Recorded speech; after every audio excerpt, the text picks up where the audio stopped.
Bonjour à tous et à toutes, bienvenue dans ce qui constituera notre quatrième séance consacrée à la séquence 3 de géographie de la classe de quatrième, intitulée, ça n'a pas changé, le tourisme mondial et ses espaces, où nous devons répondre à la question globale, comment le tourisme de masse transforme-t-il les espaces ?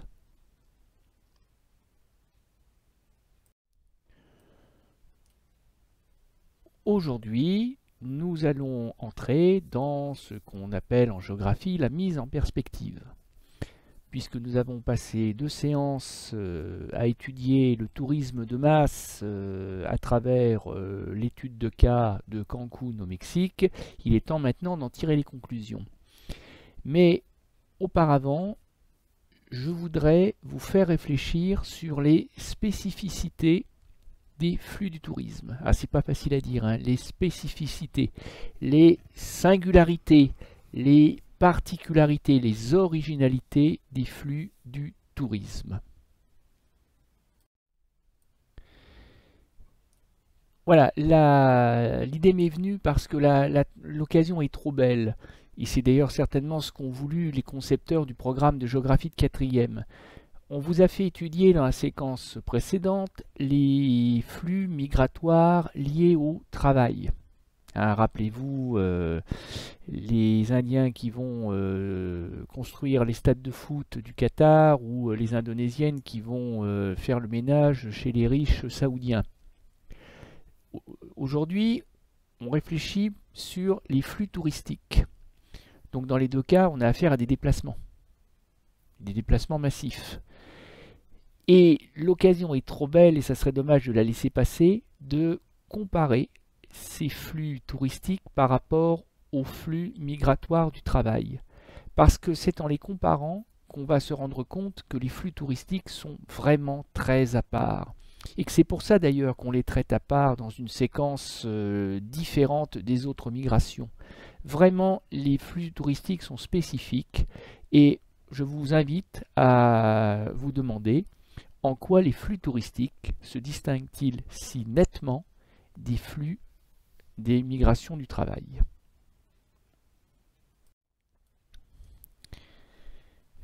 Je vous invite à regarder ces 2 photographies qui, en apparence, n'ont pas grand-chose en commun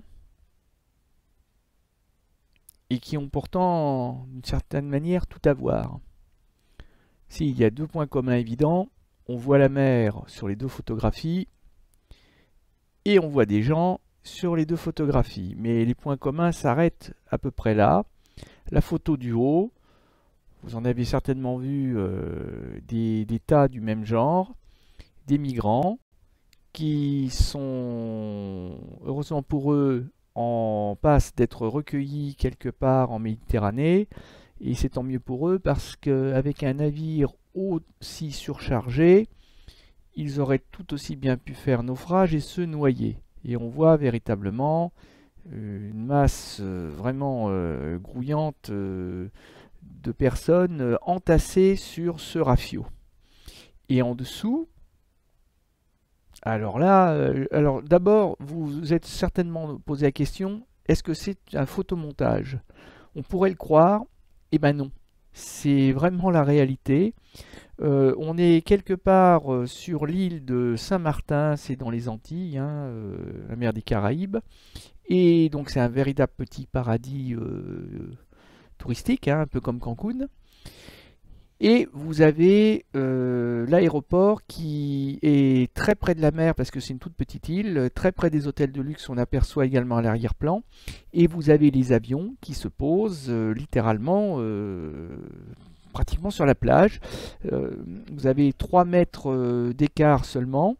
À tel point d'ailleurs que les habitants enfin pas les habitants, les touristes des plages de Saint-Martin aiment sentir les réacteurs, les vibrations de l'air des réacteurs d'avion qui les survolent.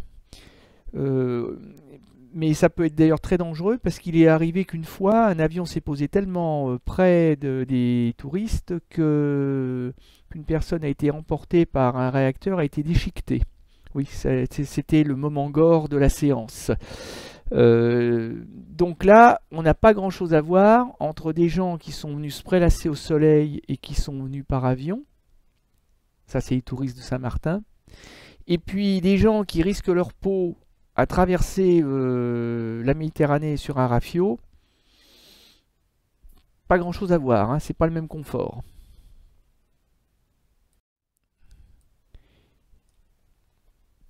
Cette photographie montre des migrants qui passent par la route des Balkans, rappelez-vous la séquence précédente de géographie, passent par la route des Balkans, donc ils sont venus parfois d'Afghanistan, de Syrie, d'Irak, ils ont fait des milliers de kilomètres, et à la question que l'on peut se poser, quel a été leur moyen de locomotion, eh bien vous l'avez sous les yeux, hein, comme le disaient les Romains, pedibus cum jambis, c'est-à-dire qu'ils sont venus à pied.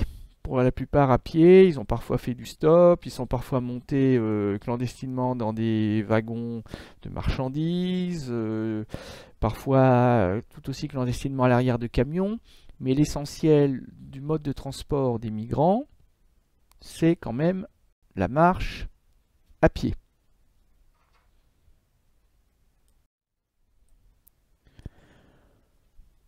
Pour le touriste, à moins de vouloir absolument faire des vacances sous forme de randonnée, ça peut arriver, hein, après tout, il y a bien des gens qui traversent la France à vélo, d'autres peuvent bien le faire à pied, pourquoi pas, ou aussi faire du trek TRE2K, c'est-à-dire de la marche, mais en milieu montagnard, en milieu d'altitude, donc dans un milieu qui est quand même assez dangereux. Bon, donc vous avez bien des touristes qui aiment marcher, mais pour la plupart des touristes, le mode de transport, comme vous pouvez le voir, majeur, pour plus d'un touriste sur deux, c'est l'avion.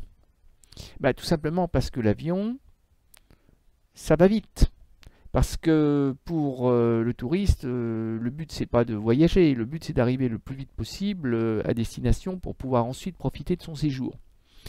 Donc il n'y a pas grand-chose en commun entre des migrants pauvres venus d'Afghanistan à pied qui vont mettre parfois des mois pour arriver quelque part en Europe, et des touristes qui peuvent traverser la planète, faire le tour de la planète en moins de 24 heures, pour peu que les correspondances entre les avions soient judicieusement placées d'un aéroport à l'autre.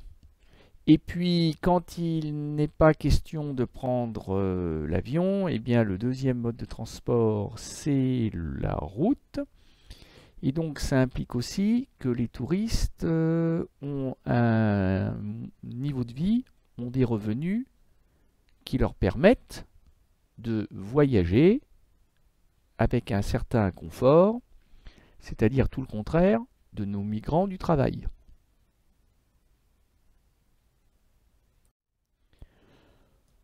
Autre différence notable, nous l'avons vu rapidement certes, mais nous l'avons vu quand même, quand les migrants ont la bonne fortune d'arriver à destination, c'est-à-dire de poser le pied en Europe, comme par exemple sur l'île italienne de Lampedusa, pour ceux qui sont venus pour l'essentiel d'Afrique du Nord et qui ont préféré passer par la Tunisie, la Libye, direction l'Italie, puisque c'est une des portes d'entrée les plus proches, les plus rapides à destination de l'Europe. Et bien pour ceux qui ont eu la bonne fortune d'échapper à 1000 dangers, notamment à la noyade au milieu de la Méditerranée, eh bien à l'arrivée, c'est ce qu'on appelle les camps de rétention administrative, autrement dit, les migrants, parce que évidemment ils sont clandestins, parce qu'ils sont sans papier, parce qu'ils sont illégaux, eh bien on va commencer par les enfermer dans un camp, dans une prison qui ne dit pas vraiment son nom, mais qui en est quand même une. le temps de les ficher, le temps de leur donner une identité, le temps aussi de leur permettre aux migrants de faire une demande de visa de séjour ou une demande de droit d'asile. Bon, donc voilà ces camps de rétention administrative, hein, qui, comme vous pouvez le voir, sont pas d'un très grand confort, qui parfois prennent la forme, dans les cas les plus extrêmes, et c'est le cas visiblement à Lampedusa sur cette photographie, qui prennent la forme d'un camp, d'un village de tentes, un camping quoi. Sauf que c'est pas pour le plaisir que les migrants, j'allais dire, séjournent dans ce genre de lieu. Et ils ne l'ont pas choisi. Ça leur est imposé par les autorités italiennes ou espagnoles, ou même françaises, hein. Il y a des camps de rétention administrative aussi en France. Alors que les touristes, eux, ils ont droit à un autre type de camp. Les camps de vacances. Alors bon, je caricature un peu, tous les touristes ne vont pas forcément dans les camps de vacances, hein. Vous avez des gens qui sont allergiques aux camps de vacances, qui ne mettront jamais les pieds dans un club med, par exemple. Mais bon, pour beaucoup de touristes qui en ont les moyens, eh bien, on prend des vacances all inclusive, hein, comme on l'a vu à Cancun, c'est-à-dire clé en main, du transport jusqu'au séjour en passant par les activités. Et là, évidemment, les camps de vacances, c'est quand même autre chose qu'un camp de rétention administrative. Et même si vous n'avez pas les moyens de vous offrir un bungalow de luxe au bord de la mer Caraïbe, même si vous n'avez pas les moyens ou l'envie d'aller dire bonjour à Nemo et à Dory, comme sur la photo, même si vous vous contentez du camping des flots bleus tenu par Bébert et Raymond depuis les années 60, et bien malgré tout, même votre camping sera beaucoup plus confortable qu'un camp de rétention administrative pour migrants. Ça n'a rien à voir.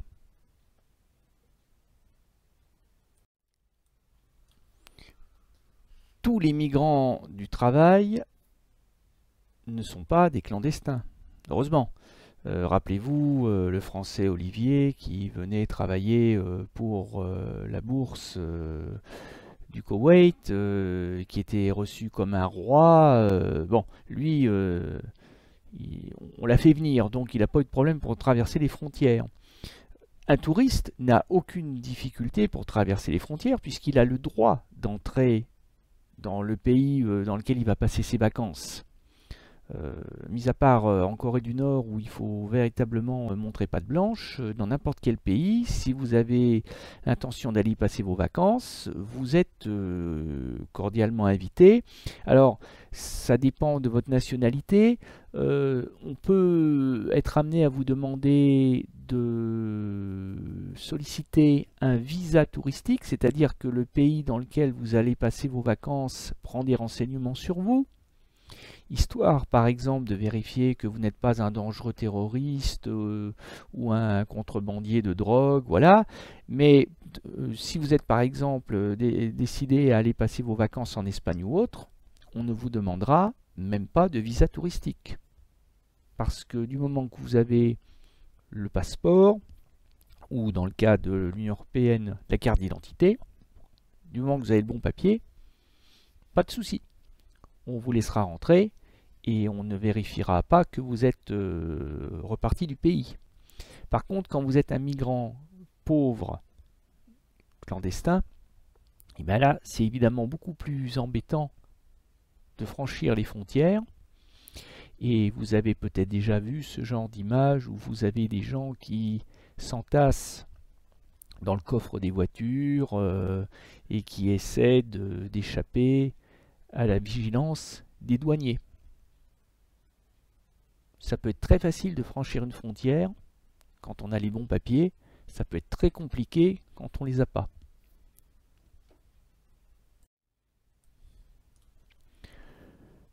Nous l'avons vu, c'est un simple rappel. Les migrants du travail sont souvent des gens qui fuient leur pays, tout simplement parce que ils n'ont pas le choix. Ils fuient la misère, la pauvreté, parfois la famine, ça peut arriver en Afrique. Ils fuient la guerre. D'ailleurs, des fois, ils fuient et la guerre, et la famine, et les épidémies, c'est-à-dire que, voilà, tout est lié. Donc, s'ils veulent sauver leur vie et celle de leur famille, parfois, ils n'ont pas le choix. Ça, c'est ce qui caractérise, ou alors ils fuient aussi des pays où ils ne sont pas libres, hein, des dictatures, où ils risquent la prison, la torture. Donc, ce sont des gens qui n'ont pas le choix et qui subissent, finalement, la migration. Pour les touristes, c'est tout autre chose. Tiens, si vous prenez la peine de regarder cet extrait de publicité pour des voyages et séjours au Kenya, en Afrique de l'Est, pour des safaris photos. Comme vous pouvez le voir, d'abord, ça coûte quand même un peu. Et puis surtout, ce sont des séjours. Alors, celui-là avec les lions, c'est 7 jours. Si vous voulez photographier les pentes de la montagne du Kilimandjaro, c'est plus cher, mais c'est 11 nuits, 12 jours. Donc on a affaire à des séjours limités. On ne peut pas parler de déracinement. Le touriste, par définition, hein, c'est quelqu'un qui est absent de chez lui moins de 3 mois. 3 mois, il faut remarquer que c'est quand même le quart de l'année. Donc ça veut dire que quand on est un touriste, oui, on va peut-être s'en aller, oui, on va peut-être s'en aller même très loin de chez soi, mais c'est temporaire, c'est pas un déracinement. C'est très temporaire et on reviendra très vite reprendre sa petite vie ou sa grande vie normale. Et puis surtout, c'est motivé par la quête de l'exotisme, de ce qui est différent. Voilà, on a envie d'aller voir ce qu'on trouve pas chez soi. Hein. C'est vrai qu'aller photographier des lions en liberté, bon, c'est quand même pas banal, hein, sauf si on habite à côté d'un zoo. Et encore, dans un zoo, les lions sont pas en liberté. Voilà, donc ça n'est pas du tout les mêmes motivations et c'est pas du tout les mêmes modalités que pour un migrant du travail, et surtout s'il est clandestin.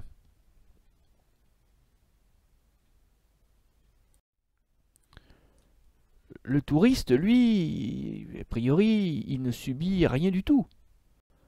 Le touriste, il part en vacances parce qu'il le veut bien. J'ai quand même rarement entendu parler de gens qui se sont retrouvés en vacances malgré eux. Hein, et j'imagine que vous aussi. Et sans surprise, la recherche de la détente, des loisirs, ça représente la motivation principale des touristes. Ils fuient rien, au contraire, ils vont au-devant d'eux. Ils vont au-devant de l'exotisme, ils vont au-devant du plaisir, de la découverte. Bon, c'est quand même très très différent.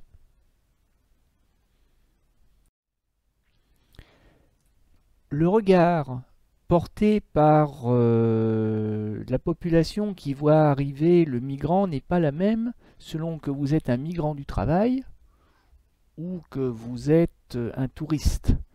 Si on prend par exemple, bon là je prends le cas extrême, le migrant clandestin, celui qui a été arrêté, qui a été condamné à être reconduit à la frontière, autrement dit expulsé, retour si je puis dire à l'envoyeur. Eh bien ça a un coût. Ça a un coût qui n'est pas négligeable. Hein, pour l'année 2018, par exemple, on estime que les expulsions d'étrangers en situation irrégulière ont coûté plus de 500 millions d'euros pour quelques milliers d'expulsions. Et en plus, c'est non seulement un coût, mais c'est compliqué parce qu'on expulse les clandestins par avion en général. Donc, pour peu que les clandestins se laissent pas faire, qu'ils commencent à s'agiter, le commandant de bord refuse de décoller. Enfin, ça pose beaucoup de problèmes. C'est vécu comme une contrainte et comme un coût. Donc, c'est clair que c'est pas très bien apprécié par la population qui voit arriver les migrants. Le touriste, en revanche, lui, il n'est pas vécu comme une contrainte. Il n'est pas vécu comme un coût pour la société. Bien au contraire, il est plutôt vécu comme quelqu'un qui risque, s'il est bien reçu, s'il est bien content, qui risque de dépenser énormément d'argent. Et c'est pour ça qu'on fait tout pour le faire venir, le touriste. Et vous voyez, par exemple, la France n'est pas devenue la première destination mondiale depuis 30 ans par hasard. Vous avez une publicité, mais dans à peu près tous les pays d'Europe, mais pas seulement. Vous avez une publicité ici qui incite les Hollandais à venir découvrir la Baule, à venir découvrir le littoral français et à passer un séjour le plus long possible et le plus dépensier possible en France. Parce que le tourisme, ça génère des recettes. D'ailleurs, le gouvernement mexicain l'avait bien compris avec Cancun. Et la France est la 5e puissance en termes de recettes. C'est-à-dire que la France est la première destination mondiale, mais seulement la 5e au niveau des recettes. C'est-à-dire que il y a encore des efforts à faire pour faire, si je puis dire, dépenser le plus possible les touristes étrangers sur place pour qu'ils rapportent encore plus d'argent, plus que les 38 ou 39 milliards d'euros qui sont tombés dans les caisses de la France au cours de l'année 2016. Dernier argument, destiné à vous démontrer une bonne fois pour toutes, si vous n'êtes pas encore convaincu, que les flux liés aux migrations du travail et les flux liés au tourisme n'ont pas grand-chose en commun. Eh bien, si on reprend ce que l'on sait déjà en ce qui concerne l'immigration clandestine vers l'Europe. Cette carte, on l'a déjà vue sous une forme ou sous une autre. On voit les migrants, ce sont les flux en rouge ou en orange. Les migrants qui viennent d'Afrique, qui viennent d'Asie et qui essaient d'entrer en Europe par les portes d'entrée que sont la route espagnole, la route italienne ou la route des Balkans. Bon, rassurez-vous, je ne vais pas refaire le cours. Mais on voit bien que la logique géographique des flux, elle est simple. Du sud vers le nord. De l'Afrique vers l'Europe. D'un continent pauvre vers un continent riche. Et que justement, la Méditerranée, c'est là où tout se joue, puisque c'est le carrefour migratoire. Bon. Mais si on regarde maintenant une autre carte, à peu près la même échelle, eh ben, on voit qu'il y a à nouveau des flux, puisqu'il y a des flèches. On voit bien qu'il y a des flèches, effectivement, sauf que là, les flèches, elles nous montrent les touristes, les principaux flux touristiques. Et là, surprise, les flux sont inversés. C'est-à-dire que si on prend le temps de bien regarder la carte et sa légende, les migrants, ce sont les Européens, plus particulièrement les Européens du Nord, du Nord-Ouest, qui sont à la fois riches et en manque de soleil, les Britanniques, les Suédois, les Norvégiens, les Allemands, les Hollandais, etc., et qui l'été vont déferler sur les plages espagnoles, françaises, italiennes, du sud de l'Europe, ou alors, s'ils sont en quête d'exotisme, s'ils en ont un peu assez de l'Europe, qui vont traverser la Méditerranée du nord au sud pour aller se dorer sur les plages marocaines, sur les plages tunisiennes, ou aller faire coucou aux pyramides d'Égypte, ou se rendre au Proche-Orient, enfin, pas dans les régions en guerre, hein, parce que bon, quand même. Mais on voit bien que la Méditerranée est toujours le carrefour des migrations, mais que cette fois-ci, les migrations sont nord-sud. Ce sont les riches qui descendent au sud, qui éventuellement traversent la Méditerranée et qui vont prendre le soleil chez les pauvres. Tout le contraire des migrations du travail. Donc il n'y aurait finalement aucun point commun entre les flux migratoires du travail et les flux migratoires touristiques. Ah si, bien sûr, il y a quand même un point commun, c'est que les deux flux augmentent. Le graphique avec les barres bleues vous montre, c'est les Nations Unies qui les ont comptés, vous montre l'évolution du nombre des migrants du travail. Les migrants internationaux du travail, c'est-à-dire des gens qui, on vous donne la définition, habitent dans un pays autre que leur pays de naissance et pour une raison professionnelle. Et on voit bien que depuis 1990, la courbe est en hausse de manière assez sensible.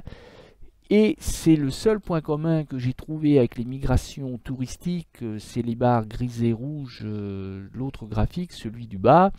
Sauf que si on s'amuse à nouveau à regarder dans le détail, on voit que la croissance est beaucoup plus spectaculaire chez les touristes que chez les migrants du travail. C'est-à-dire que... Et puis les chiffres ne sont pas les mêmes. On estime aller à la louche à 300 millions en 2020 le nombre des migrants internationaux du travail. D'autres chiffres annoncent 700 millions, ce qui fait quand même le double. Mais de toute façon, dans les deux cas, peu importe, on est très largement en dessous du milliard 200 millions de l'année 2016. Autrement dit, les flux touristiques sont devenus bien plus importants que les flux migratoires du travail. Alors, j'espère vous avoir démontré que les flux touristiques et les flux migratoires du travail ont finalement très peu en commun. Et je m'en vais le vérifier avec vous grâce à l'exercice de fin de séance. Donc c'est très simple, c'est pas très difficile. Il y a beaucoup de cases à lire, beaucoup de cases à colorier. C'est la seule difficulté parce que pour le reste, si vous avez bien suivi, écouté, observé, réfléchi, ben, vous ne devriez pas avoir de grandes difficultés. En général, chaque case a son contraire. Donc, il faut identifier ce qui caractérise les flux touristiques, ça il faut le colorier en vert. Il faut identifier ce qui caractérise les flux migratoires du travail, et ça il faut le colorier en rouge. Mettez-moi sur pause, le temps de faire tranquillement l'exercice à l'aide de la planche disponible dans votre ENT. Et je vous dis à tout à l'heure pour le corriger. Commençons par ce qui concerne les flux touristiques. Ce sont des flux toujours volontaires, qui font l'objet d'un commerce légal. Hein, on n'achète pas des vacances clandestinement. Les migrations s'effectuent en toute sécurité, normalement. Ces flux migratoires sont toujours légaux. Ils sont le plus souvent familiaux. Ce sont des flux générés par des avions, des paquebots de croisière. Les migrants sont forcément riches, ils ont les moyens de partir en vacances, de séjourner loin de chez eux, de s'offrir des loisirs, ça a un coût. Ils recherchent l'exotisme, hein, les lions du Kenya. Les migrants fuient le travail et le quotidien, oui, puisqu'ils sont en vacances. Les migrants sont très bien accueillis sur place. Bah, oui, parce qu'encore une fois, un touriste heureux, c'est un touriste qui dépense. Les migrants sont à la recherche des loisirs. Le Nord constitue le principal foyer de départ, c'est-à-dire le Nord, c'est-à-dire les pays riches, hein, l'Europe de l'Ouest, l'Amérique du Nord, le Japon, l'Australie, etc. Ces flux sont éphémères car inférieurs à 3 mois par an. Ces flux sont soit nord-nord, bah, par exemple, je sais pas moi, des Européens qui vont visiter New York, des Américains romantiques qui vont se marier sous la Tour Eiffel. Ça, ce sont des flux nord-nord. Mais les flux sont aussi nord-sud.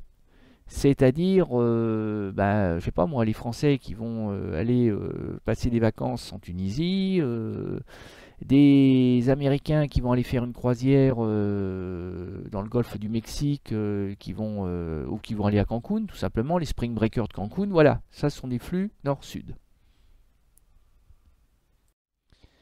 Alors après, logiquement, on a le reste, c'est-à-dire ce qui caractérise les flux migratoires du travail. Donc des migrants plutôt pauvres, pas tous, mais en majorité. Des migrants qui se déplacent surtout à pied, faute de mieux. La migration est subie car le plus souvent forcée. Alors ce sont des flux sud-nord, bah oui, hein, les Africains, les Asiatiques qui vont vers l'Europe. Ou sud-sud, et ben oui, je sais pas moi, par exemple, les Indonésiennes qui vont faire le ménage chez les Saoudiens. Les migrants sont en quête d'une vie meilleure. Ces flux sont souvent le fait de célibataires, même si de plus en plus des familles entières fuient la guerre, la misère, etc. Ces flux s'accompagnent de xénophobie, de racisme, ben oui, c'est-à-dire qu'ils ne sont pas toujours bien reçus dans les pays d'accueil. Ils sont vus souvent comme des étrangers, comme des gens qui vont venir vous voler votre travail. Ces flux font l'objet d'un commerce illégal. Ben oui, pensez aux passeurs qui prennent tout leur argent aux migrants en leur promettant de leur faire traverser la Méditerranée, en oubliant de leur dire qu'ils n'arriveront peut-être pas vivants. La migration porte sur une très longue période, déjà parce qu'il faut parfois des mois pour traverser la Méditerranée, et puis parce qu'après on va rester dans le pays d'accueil parfois toute sa vie. Les migrants fuient la guerre, la misère. Les flux peuvent être mortels pour les migrants, oui, ceux qui sont en Méditerranée par exemple. La migration peut être sans espoir de retour, et ces flux, pas toujours, mais ces flux sont souvent clandestins, et donc illégaux, ou plus exactement clandestins, car illégaux. Illégaux, donc clandestins. Donc voilà ce que cela donne une fois qu'on a reconstitué tout l'exercice. Donc si vous avez besoin de corriger quelque chose, mettez-moi sur pause, allez-y, profitez-en, c'est gratuit.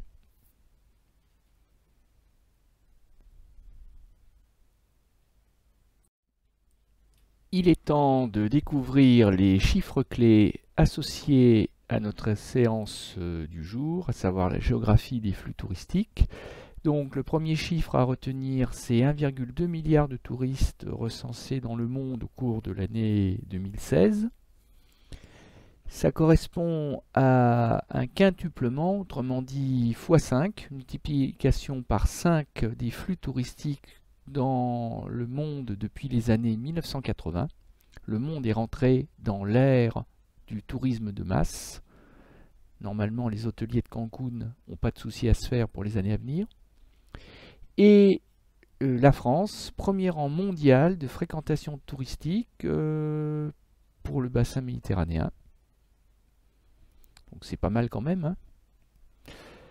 Le plus difficile, ça va être de conserver son premier rang, mais ça fait 30 ans que la France se bat victorieusement et conserve le premier rang mondial. Pourvu que ça dure. Voilà, je vous laisse découvrir la trace écrite, la leçon associée à notre séance du jour qui était, je vous le rappelle, les spécificités des flux touristiques par rapport aux flux migratoires du travail. J'espère que la séance vous aura plu. qu'elle vous aura intéressé au moins. Et je vous dis à bientôt pour la suite de la mise en perspective. Et cette fois-ci, nous bâtirons ensemble la carte de la séquence. Bonne journée, à bientôt!